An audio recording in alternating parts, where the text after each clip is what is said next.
हरि ओम पिला माने आमे जी श्रेणी सप्तम एक गद्य विषय नहीं जार शीर्षक अच्छी मनुष्य भाषा। मनुष्यर भाषा किपरि होबा दरकार नुहे तो आमे जी विषय माध्यम देखिबा जे लेखक ए विषय माध्यम मनुष्य को किपरि भाषा प्रयोग करबा मते कहउछन्ती ता जानिबा। तो महर्षि विरूपाक्ष शरणपंजर बटतले उपविश्य शिष्यान उपदिष्टवा कह मनुष्य पदवा नुहे तो किए ना महर्षि विरूपाक्ष शरणपंजर नामक एक वृक्ष तले बसी कौन बरगछ तले बसी शिष्य मन को उपदेश देले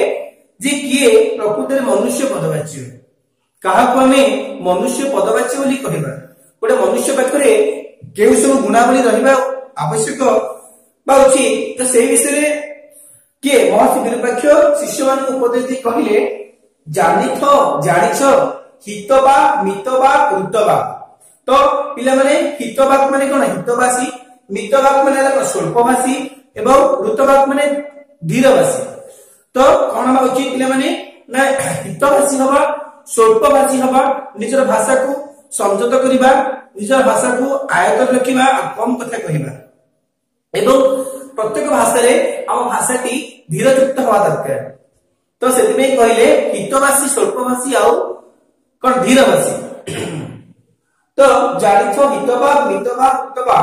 भाषा मनुष्यस्य अमूल्य संपत्ति परिचय करे भाषा मनुष्यर अमूल्य संपत्ति संस्कृत भाषाया अनुवादन कुरु भाषा मनुष्यस्य अमूल्य संपत्ति। सुतरां सत्यम प्रिय कोमल मधुर वाक्य व्यवहार करणीय तेनो पिला माने सुतरां आमे कोन सत्य से कम कले ना सुतरां सत्य प्रिय जहा कि समस्त प्रिय अनुभव हेउतिबो कोमल मधुर वाक्य व्यवहार करणीय मधुर वाक्य मध्य व्यवहार करबा उचित।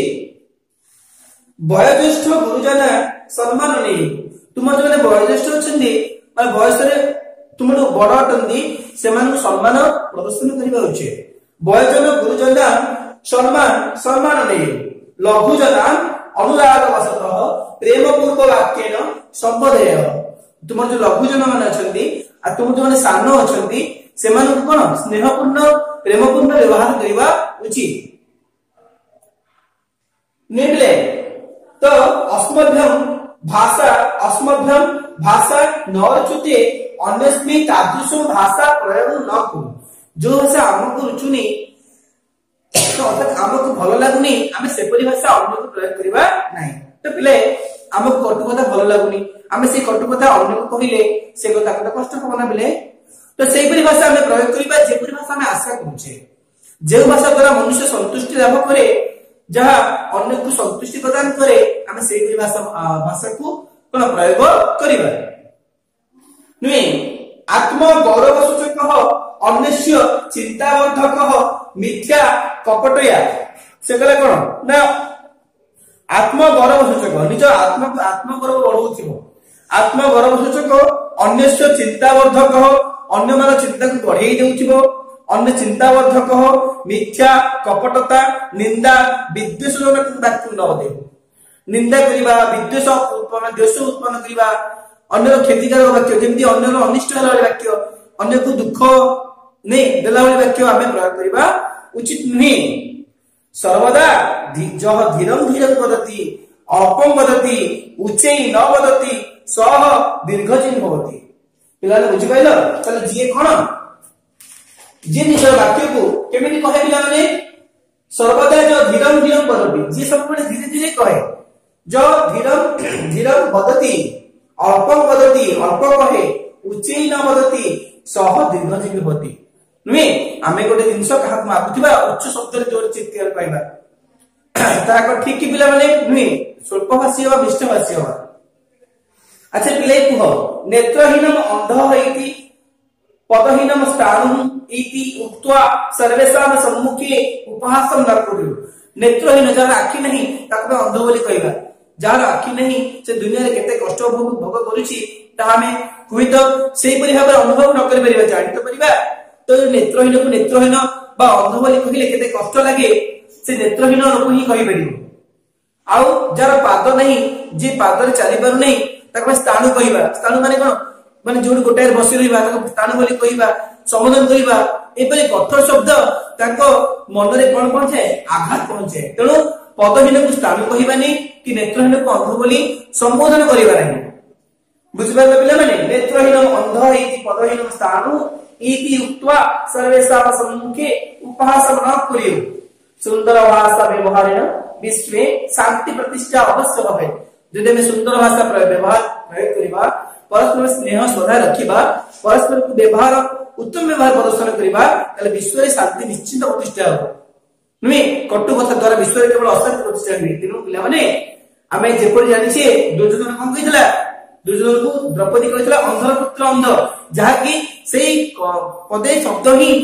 कोन दुर्योधन मन आंतरिक हिसाब रे मन रे एक भाववेग प्रकाश करथिला त मन चिंतन शक्ति बढ़ी जायतिला से कोन करथिला क्रोधावशत होई प्रत्युत्तर देथिला नुमे से परि हमर शब्द सबले कोन निष्ठ होवा दरकार मिठा होवा दरकार एवं कोन अंदर हितकारी होवा दरकार એટલે વિશ્વ बुझी परलो आमे किछि संस्कृत आलोचना कर दबा तो ले किछि संस्कृत भाषा उत्तरम लिखत मनुष्यस्य अमूल्य संपत्ति का मनुष्यर अमूल्य संपत्ति कोन है भाषा मनुष्यस्य अमूल्य संपत्ति भाषा ही है मनुष्यर अमूल्य संपत्ति नुमे तापर असला कथनात पूर्वम की करणीय कथनर कहिला पूर्व हम कोन करिबा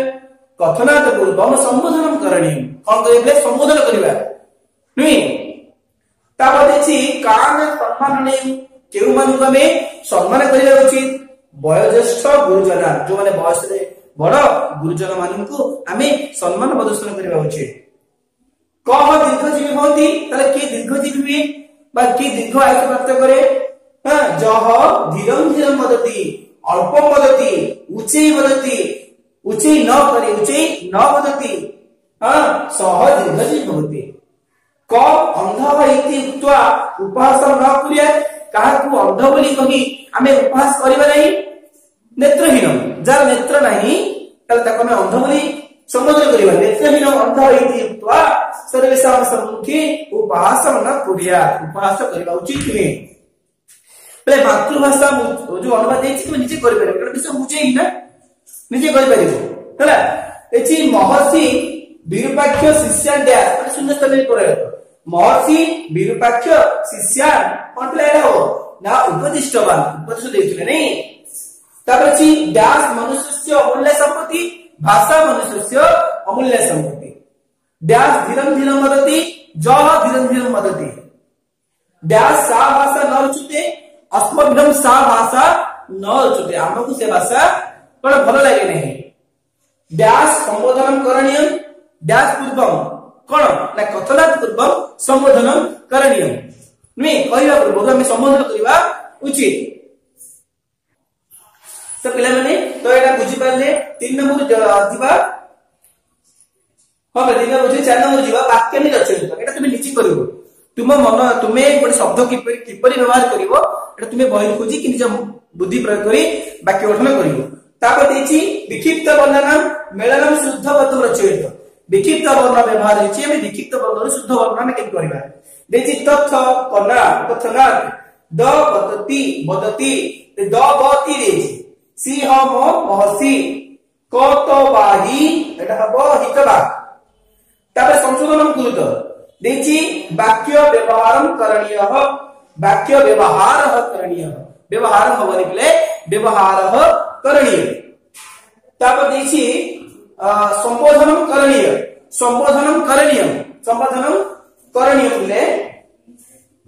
तापर अछि मिथ्या पद्धति मिथ्या होबनी मिथ्या कोनी मिथ्या मिथ्या कहे मिथ्या पद्धति शांति प्रतिष्ठा अवश्य भवेयु शांति प्रतिष्ठा अवश्य भवे नुई विरूपाक्ष उपदिष्ट बंतः विरूपाक्ष उपदिष्टवान संस्कृत भाषा अनुवादन करू पिले एटा कहि अछि कि मता निजे करि परिबो अच्छा आशा करू पिला माने तुमे समस्त पाठ करिवो मनुष्यस्य भाषा पिले विषय में बुझिले से विषय संपूर्ण वाक्य से अर्थ भी कहिछि तुमे शब्दर अर्थ भी जानि परिथिबो तेनु मुई किछरे तो टेस्ट में विषय बुझे निजे करि परिबो बेजुल दवा मनुष्यस्य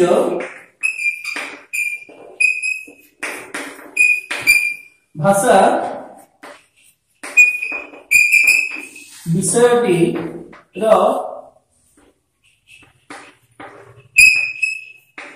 षष्ठ शब्द देखो ओ समस्त प्रश्न उत्तर करी आसे